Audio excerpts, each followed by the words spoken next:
నిత్య స్తోత్రార్హుడు, నిత్యము స్తుతి నొందదగిన దేవుడు, స్తుతి సింహాసనాసీనుడైన యేసుక్రీస్తు నామమున అందరికీ వందనాలు. దేవునికి స్తోత్రాలు. దేవుని ప్రేమను బట్టి, దేవుని కృపలో వర్ధిల్లుతున్న దేవుని యందు ప్రియులైన వారందరికీ యేసుక్రీస్తు నామం పేరిట వందనాలు తెలియజేస్తున్నానండి. జీవము కలిగిన దేవుడు ఈ నూతన దినములో మనకు అనుగ్రహించిన దేవుని యొక్క వాగ్దానము, కృపావార్త. యెషయా గ్రంథము 28వ అధ్యాయము 16వ వచనం. ప్రభువు యెహోవా ఈలాగున సెలవిచ్చుచున్నాడు, సియోనులో పునాదిగా రాతిని వేసిన వాడను నేనే. అది పరిశోధింపబడిన రాయి, అమూల్యమైన తలరాయి, బహు స్థిరమైన పునాది అయిన మూలరాయి అయి ఉన్నది. విశ్వసించువాడు కలవరపడడు.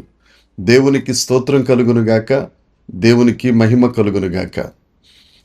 ప్రభువునందు ప్రియులారా, సియోనులో మన కొరకు పునాది రాతిని వేసిన వాడు యేసుక్రీస్తు ప్రభు. సియోను కొండ అనగా యెరూషలేము యొక్క పై ప్రాంతాన్ని సియోను కొండ అంటారు.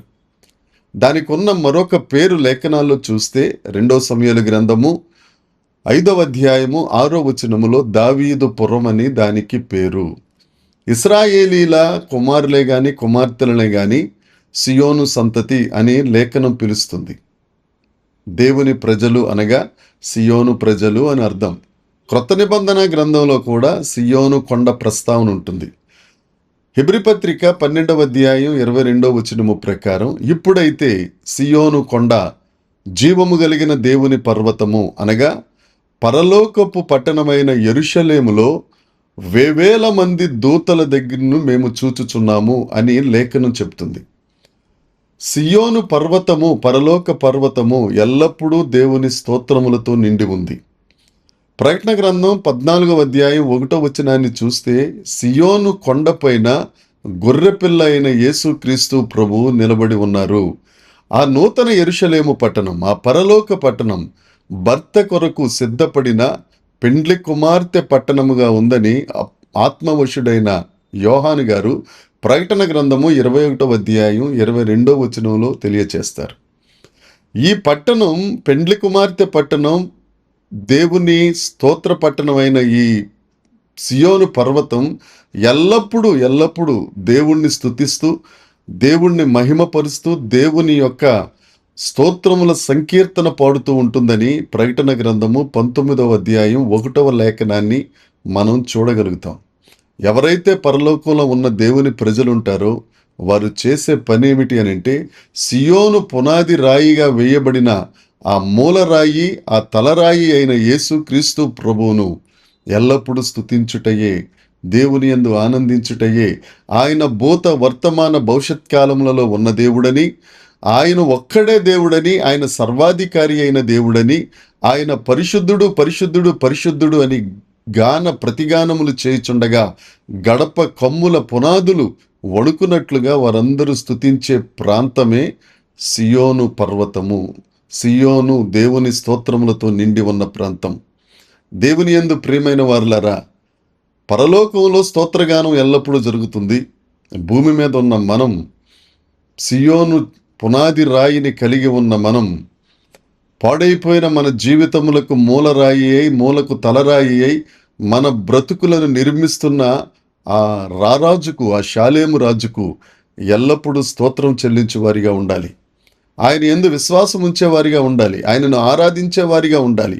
నువ్వు ఇక్కడ ఎల్లప్పుడూ దేవునికి స్తోత్రం చెల్లించడం నీకు అలవాటైతే, ఆ రెండవ రాకడ తరువాత ఎత్తబడే గుంపులో నువ్వు పరలోకమునకు చేరి ఆ పెండ్లి కుమార్తె విందులో నువ్వు పాల్గొన్న తరువాత ఎల్లప్పుడూ దేవుణ్ణి స్తుతించడమే కదా. శాశ్వత కాలం నుంచి శాశ్వత కాలం వరకు అక్కడ మనం చేయవలసిన పని దేవుణ్ణి స్తుతించడమే.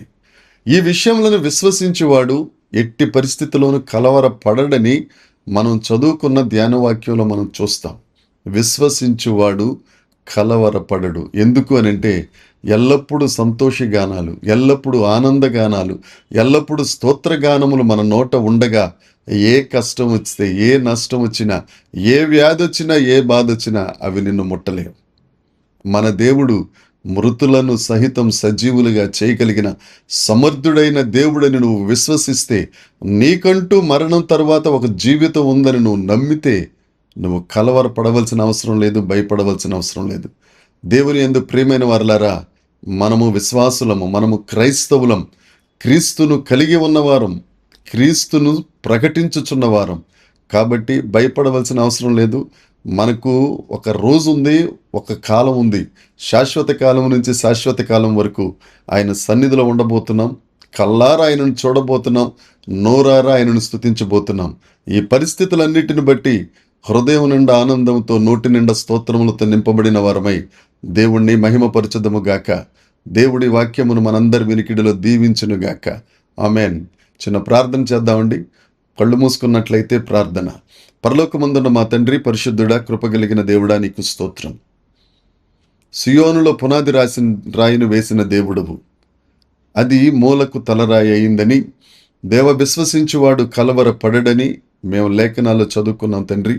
నీ యందు విశ్వాసం ఉంచి దేవా, ఈ కాలము మట్టుకు కాదు ప్రభా, రాబోవు కాలమందు కూడా మేము నీతో నిలిచి ఉండినట్లు విశ్వసించుటకు కృప దయచేయమని, మహిమ పొందుమని యేసుక్రీస్తు నామమున ప్రార్థించి అడిగి వేడుకొనుచున్నాము తండ్రి.